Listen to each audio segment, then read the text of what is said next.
কে কোথায় আছো? আমাকে বাঁচাও, আমার নৌকা ডুবে গেল। কে তুই? আমার নৌকা এভাবে ডুবিয়ে দিচ্ছিস কেন? তাড়াতাড়ি আমাকে বাঁচা। তোকে কি বাঁচানোর জন্য ধাক্কা দিলাম নাকি? এত করে নিষেধ করবার পরও এই নদীতে আবারও মাছ ধরতে এসেছিস। নিষেধ যেহেতু শুনিসনি সেহেতু তোর মৃত্যু হবেই। আমার ভুল হয়ে গেছে, দয়া করে আমাকে বাঁচা। এরপর আমি আর এখানে মাছ ধরতে আসবো না। দয়া করে বাঁচা, আমার নৌকাটা ডুবে যাচ্ছে। কোনো রকমে আমি তোকে বাঁচাবো না। তোকে যদি ধরতে পারি উল্টো আমি আরও বড়বাবুর কাছে তোকে নিয়ে যাব। আমি যদি কোনো রকমে বেঁচে ফিরি তাহলে তোর মজা দেখিয়ে ছাড়বো, মনে রাখিস। ওরে আমি তো তোকে বাঁচাতেই চাই। তুই আমার নৌকায় উঠে আয়, তাহলেই তো বাঁচতে পারবি। আরে আয় আয়। আমি মরে যাব, তবু তোর নৌকায় উঠবো না। তুই যে আমাকে ধরে নিয়ে যেতে চাস সেটা আমি ভালো করেই বুঝতে পেরেছি। আমি সাঁতার কেটে জীবন বাঁচাবো। রে অন্ধকারে তো তোকে দেখাই যাচ্ছে না, তবে আমি অনুমান করতে পারছি তুই কে। তোর অনুমান নিয়ে তুই থাক, আমি পালালাম।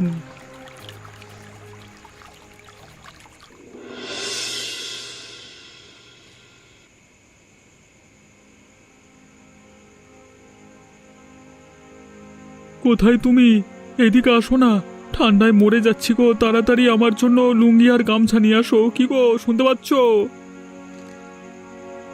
আমার বউ হয়তো ঘুমিয়ে গেছে, কোনোভাবেই তো শব্দ শুনতে পাচ্ছে না। কি করব আমি এখন? ভেজা শরীর নিয়ে এভাবে তো থাকা যাবে না। ঠান্ডায় মনে হচ্ছে শীতের রাতে মারাই পড়বো। গিন্নি, আরে এদিকে আসো না, আমি তো ঠান্ডায় মরে যাচ্ছি। তাড়াতাড়ি এদিকে আসো রে বাবা।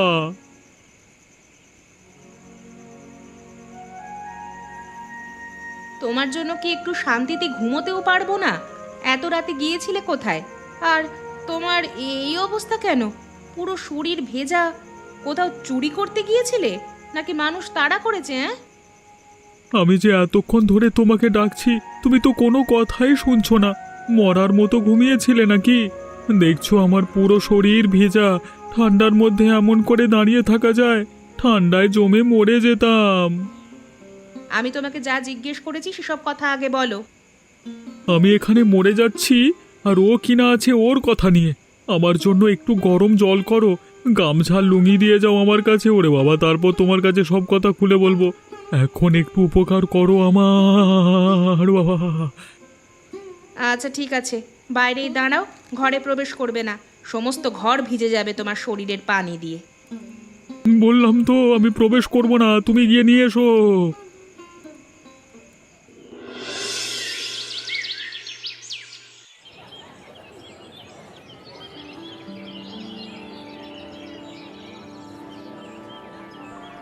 কিরে রতন, কি খবর? কি ঠিকঠাক মতো রাতে পাহারা দিচ্ছিস তো, নাকি শুধু শুধু আমার থেকে টাকা নিস?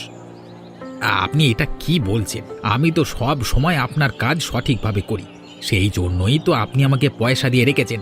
তা আমি যদি কখনো কাজ না করতাম তা আপনি কি আমাকে রাখতেন? গ্রামে তো অনেক লোক আছে, তাদের রাখতেন, তাই না? তুই আমার সমস্ত কাজ ঠিকঠাক মতো করিস, তাই জন্যই তোকে রেখেছি। কিন্তু তুই কাজে ফাঁকি দিস কিনা সেটা তো আমি জানি না।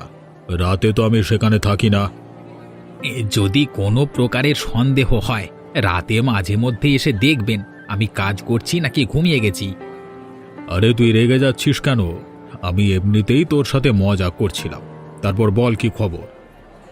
গতকাল রাতে আমি পাহারা দিচ্ছিলাম, হঠাৎ করেই লক্ষ্য করি একটা নৌকা মাছ ধরতে এসেছে। তা সেখানে আমি আমার বড় ট্রলারটা চালিয়ে নৌকার ওপরে তুলে দিয়ে যায়, নৌকা ডুবে গেছে। এত বড় একটা সংবাদ তা তুই আমাকে দিসনি কেন রে? তা মারা পড়েছে নাকি সেই লোক? লোকটি কে সেটা আমি ঠিক বলতে পারছি না। কণ্ঠস্বর শুনেছি, অন্ধকারে দেখতে পাইনি। আমার মনে হচ্ছে কণ্ঠস্বরটা হয়তো ভোলানাথের। কি বলছিস? কি ভোলানাথের এত বড় সাহস হয়েছে আমার কথা অমান্য করে? আপনি কিছু বলছেন না, সেই জন্যই হয়তো এত দুঃসাহস দেখিয়েছে। তবে আমি উচিত শিক্ষা দিয়েছি। জাল নৌকা দুটোই গেছে। হ্যাঁ, তুই যে কাজ করেছিস সেটা অবশ্য প্রশংসনীয়। তুই তোর কাজ ঠিক মতো চালিয়ে যা, আর ওই ভোলানাথকে আমি দেখে নিচ্ছি। আচ্ছা ঠিক আছে বাবু, আমি যাই। বাড়িতে গিয়ে একটু ঘুমাতে হবে।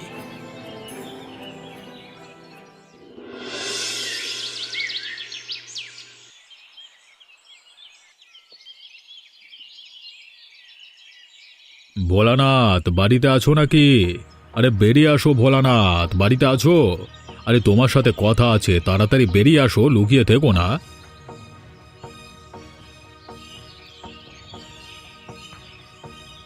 কি হয়েছিল লক্ষ্মীনাথ বাবু? আপনি আমাদের বাড়ির ওপরে এসে এভাবে চেঁচামেচি করছেন কেন? তোমার স্বামী কোথায়? তোমার সাথে কথা বলতে চাচ্ছি না, তার সাথে কথা বলতে চাচ্ছি, তাকে ডেকে দাও তুমি। তার শরীর তেমন একটা ভালো নেই, ঘরে একটু বিশ্রাম নিচ্ছে। আমাকে বলুন না। রাতে যদি নদীর মধ্যে পড়ে যায়, শীতে তো অবশ্যই অসুস্থ হয়ে যাবে। কেন অসুস্থ হয়েছে সেটা তো আমি ভালো করেই জানি। তাড়াতাড়ি ডাকো, না হলে কিন্তু তুল কালাম কাণ্ড হবে। আচ্ছা ঠিক আছে, আপনি চেঁচামেচি করবেন না, আমি তাকে ডেকে দিচ্ছি। কোথায় তুমি? একবারে এদিকে একটু বেরিয়ে আসো না, লক্ষ্মীনাথ বাবু ডাকছে তোমাকে।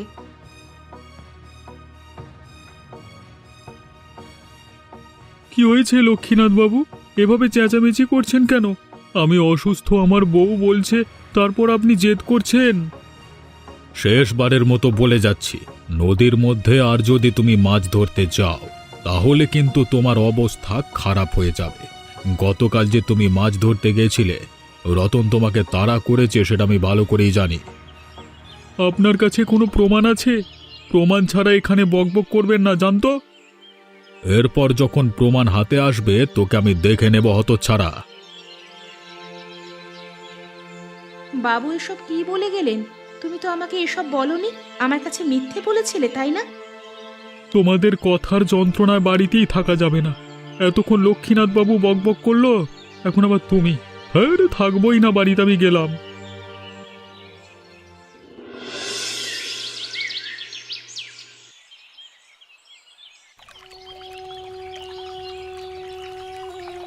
কি রে ভোলানাথ, তুই এখানে এসে বসে আছিস কেন এভাবে মন খারাপ করে?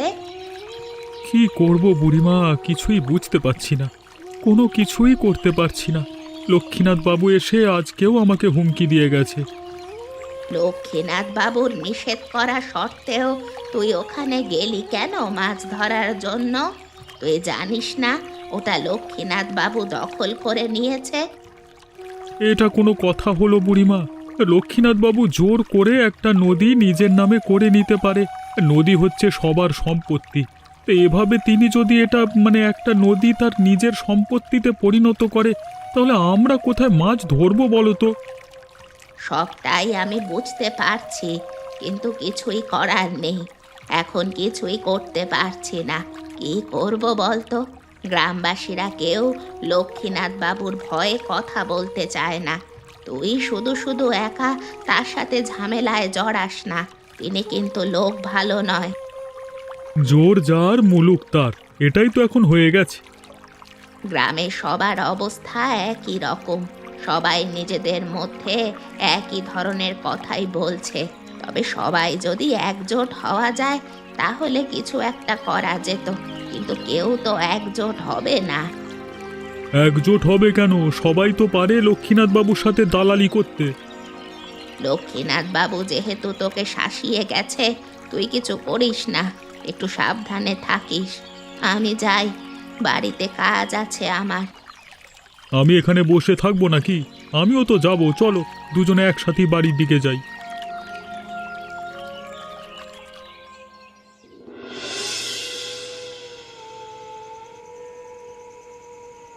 এভাবে তো আর দিন পার করা যায় না।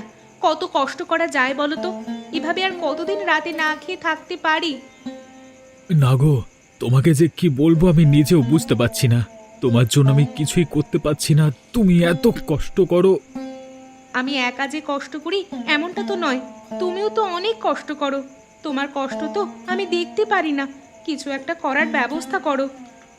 তোমাকে তো বললাম কারোর কাছ থেকে চাল একটু ধার চেয়ে আনো, পরে আবার যখন আমরা হোটেলটা খুলতে পারবো তখন আবার চালটা পরিশোধ করে দেব। প্রতিদিন এরকম মানুষের কাছে চাইতে কেমন লাগে? আর আমাদের হোটেলটা কবে যে খুলতে পারবো তাও তো বুঝতে পারছি না। লক্ষ্মীনাথ বাবু গ্রামে যা শুরু করেছে, এভাবে চললে গ্রামের কেউই তো শান্তিতে বসবাস করতে পারবে না।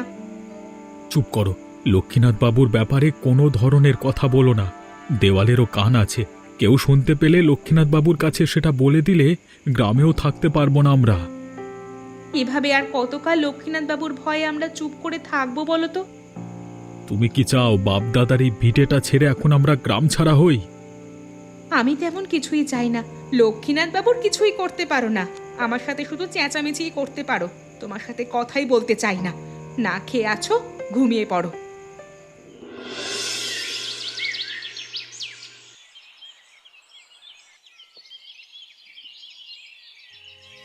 কি রে সোনালি, এত সকাল সকাল তুই এখানে কি করছিস? বড় বিপদে পড়ে তোমার কাছে এসেছি গো বুড়িমা, দয়া করে আমাকে একটু সাহায্য করো। এমন করে বলছিস কেন? এর আগে তোরাও তো আমাকে অনেক ধরনের সাহায্য সহযোগিতা করেছিস। তোদের জন্যই তো আমি আজ এখনো স্বাভাবিকভাবে এই গ্রামে বেঁচে আছি, না হলে তো কবেই মারা যেতাম। আমরা যখন পেরেছি তোমাকে সাহায্য করেছি, এখন যদি তুমি পারো আমাদের একটু সাহায্য করার ব্যবস্থা করো গো বুড়িমা। তুই যদি আমাকে না বলিস কি সাহায্য প্রয়োজন, তাহলে আমি কিভাবে বুঝবো? আগে একটু বল, আমি কিভাবে তোদের সহযোগিতা করতে পারি। আমার যদি সাধ্যে থাকে অবশ্যই আমি সে সহযোগিতা তোদের করব। গতকাল রাত থেকে আমি এবং আমার স্বামী দুজনেই না খেয়ে আছি। তুমি তো ভালো করেই জানো বুড়িমা, আমাদের হোটেলটা আগের মতো চলছে না, প্রায় বন্ধ হওয়ার মতো অবস্থা। তুমি যদি আমাদের কিছু চাল দিতে তাহলে আমরা খেয়ে বেঁচে থাকতে পারতাম। তোদের কি বলবো, আমার নিজের অবস্থাই তো খারাপ। আমি নিজেই তো ভোলানাথের বাড়িতে গিয়ে সেখানে ওর বউয়ের কাছ থেকে কিছু চাল নিয়ে এসেছি, না হলে না খেয়ে মরতাম। বুড়িমা, তাহলে এখন কি করব বলো তো? সবার অবস্থা যখন একই রকম, তাহলে চল সবাই মিলে আমরা একটা আলোচনা করি, দেখি কিছু করা যায় কিনা। আচ্ছা, তাহলে ঠিক আছে বুড়িমা, আমি সবাইকে বলে দেব বিকেলে ভোলানাথ দার বাড়িতে চলে এসো। এখন আমি যাই।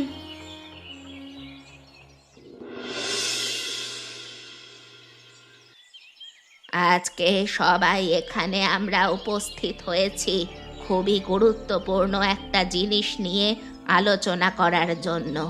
আমার সাথে আগেই ভোলানাথের কথা হয়েছে।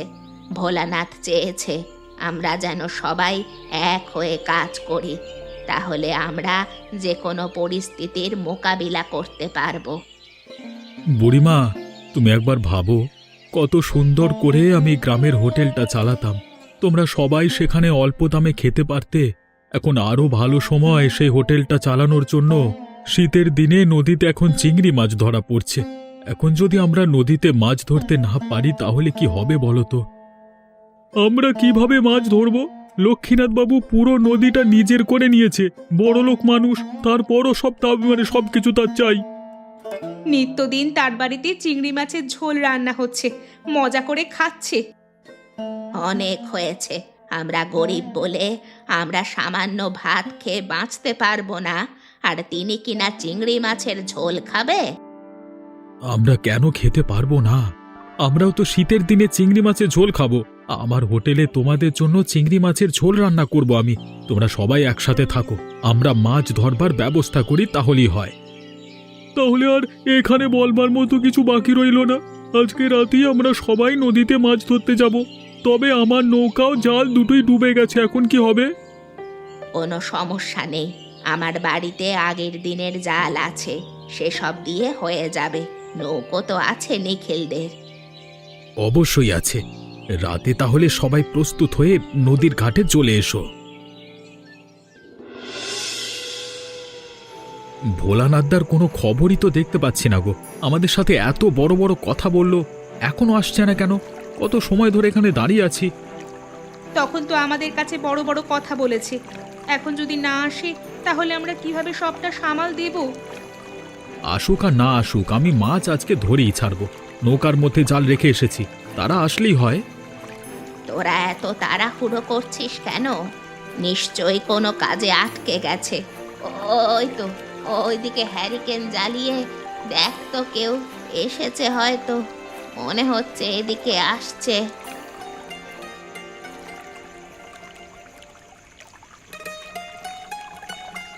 কি রে, তোরা আসতে এত দেরি করছিস কেন? সবাই তো এসে তোদের জন্য অপেক্ষা করেছে। আমি একা আসবো? অনুরাধা কোনোভাবেই আমাকে একা ছাড়বে না। মেয়ে মানুষ এখানে এসে কি করবে বলো তো? এটা আবার কেমন কথা বললে দাদা তুমি? আমরা মেয়ে মানুষ কোনো কাজে আসি না নাকি? আরে তোমরা তো অনেক কাজে আসো। আরে আমি তো এমন করে বলতে চাইনি। রতন যদি কোনোভাবে টের পেয়ে যায়, দৌড়ানি দেয়, তখন তো একটা সমস্যায় পড়তে পারি। কেউ দৌড়ানি দিলে আমরা দৌড়াবো না। রতন যদি আবার আসে, ওকে জলে ডুবিয়ে মারবো, মনে রেখো। হয়েছে হয়েছে, কাউকে ডুবিয়ে মারতে হবে না। তাড়াতাড়ি চলো, এক্ষুনি মাছ ধরার সময়। নদীতে শব্দ হচ্ছে, মনে হচ্ছে চিংড়ি মাছ অনেক পড়বে।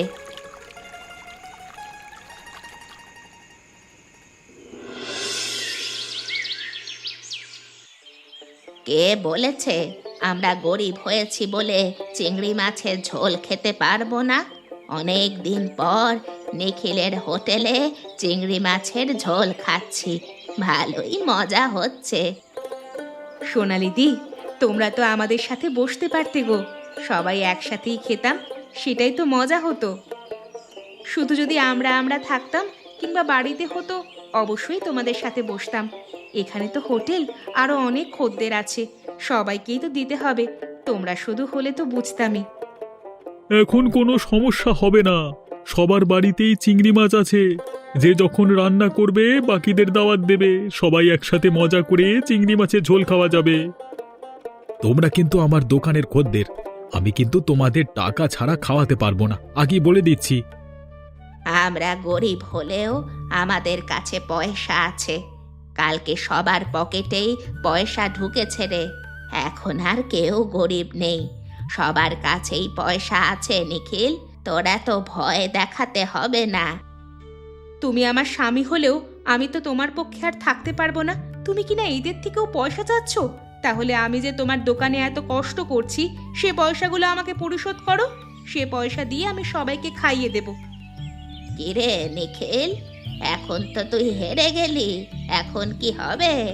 এখন তো তোর আরো বেশি পয়সা যাবে। সেটাই তো আমি দেখতে পাচ্ছি। ঘরের শত্রু বিভীষণ। লাগবে না তোমাদের থেকে পয়সা, লাগবে না। পয়সা উসুল করতে গিয়ে আমার আরো লোকসান হয়ে যাচ্ছে। তোমরা এমনিতেই খেয়ে নাও, বিদায় হও। আগে একটু ঠিকঠাক মতো খেতে দাও। ঝোলটা খুবই মজা হয়েছে, চিংড়ির ঝোল বলে কথা।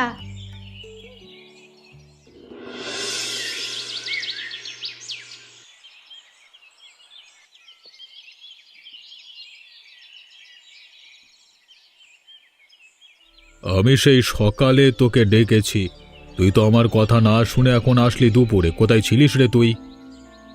মানে বাবু, আমি একটু ঘুমিয়ে পড়েছিলাম, সেই জন্য আসতে একটু দেরি হয়ে গেল। আজকে যে আমার মাছের আড়তে কোনো ধরনের চিংড়ি মাছ নেই। আরে মাছ ধরে তো বিক্রি করব, সেটা আলাদা কথা। নিজের আজকে একটু চিংড়ি মাছ দিয়ে ঝোল পাকাবো, সে অবধি আজকে পারিনি। এমনটা হওয়ার তো কথা নয়। আমি তো আরো ভেবেছি আপনি বুঝি চিংড়ি মাছ গ্রামের সবাইকে কম দামে বিক্রি করেছেন। নিখিলের দোকানে দেখলাম চিংড়ি মাছের ঝোল হচ্ছে, খুবই অল্প দামে সবাই কিনে খাচ্ছে। এটা তুই কি বলিস? নিখিলের দোকান তো কিছুদিন আগে বন্ধ হয়ে যাচ্ছিল, আজকে আবার খুলেছে নাকি? সেখানেই তো দেখে আসলাম, গ্রামের সবাই সেখানে চিংড়ি মাছের ঝোল দিয়ে ভাত খাচ্ছে। ওরা ওই মাছ ধরে এনেছে নদী থেকে, তুই কিছুই জানিস না নাকি? জানবি কি করে? তুই তো শুধু আমার কাছ থেকে টাকা নিস আর পড়ে পড়ে ঘুমাস। কালকে কোথায় ছিলিস সত্যি করে বলতো, না হলে তোর কি অবস্থা করব নিজেও কল্পনা করতে পারবি না। কালকে আমার একটু শরীরটা খারাপ করেছিল, এতদিনে কেউ তো কিছুই করেনি, সেই জন্য ভেবেছিলাম কেউ কিছু করবে না। আমি তো বাড়ি থেকে ঘুমিয়েছিলাম। তোর ঘুমের জন্য আমার এত বড় সর্বনাশ হয়ে গেল। হ্যাঁ, ওরা যেহেতু এত বড় সাহস করেছে, সবাই একজোট হয়ে চলুন ওদের একটা ব্যবস্থা করে আসি। গ্রামের সবাই হয়তো একজোট হয়েছে, এখন যদি কিছু করতে যাই তাহলে আমরাই ঝামেলায় পড়ে যাব। তার চেয়ে রাতে গিয়ে ওদেরকে আজকে উচিত শিক্ষা দেব, ওর দোকান পুড়িয়ে দেব। আচ্ছা ঠিক আছে বাবু, আমি আরো লোকজন নিয়ে প্রস্তুত থাকবো।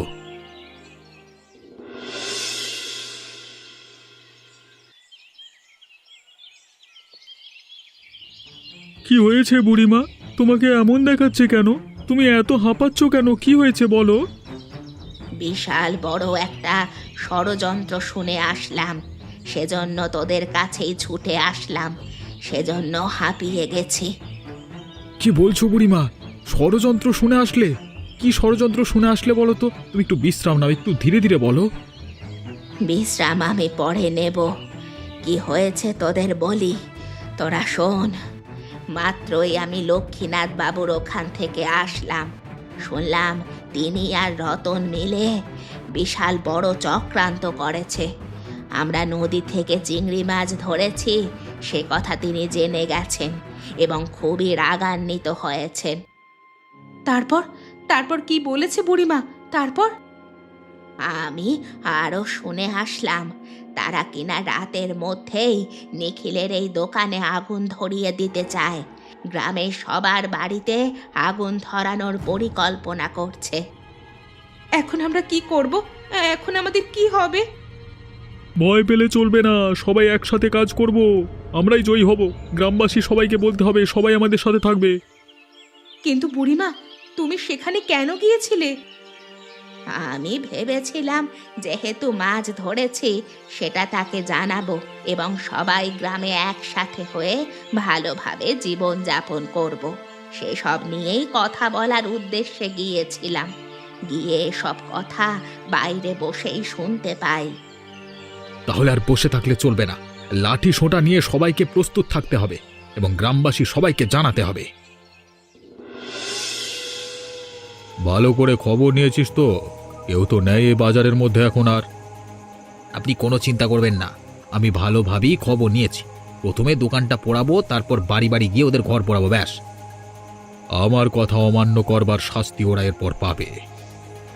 গতকালকে আমি যা ভুলটা করেছি আর কখনোই সেটা করব না। সেই ভুলের প্রায়শ্চিত্ত করব। ওই দোকানটা এখন চালিয়ে দিই।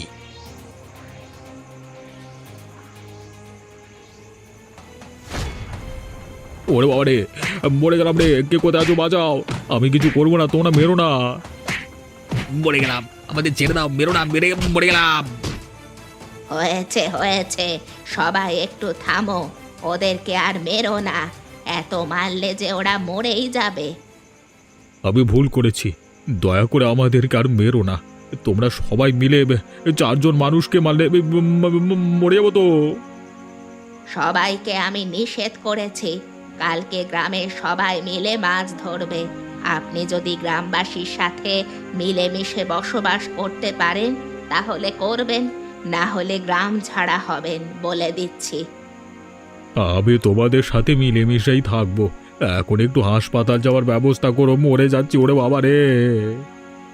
তোরা তো সবাই মেরেছিস, এখন একটু হাসপাতালেও পৌঁছে দিয়ে আয়।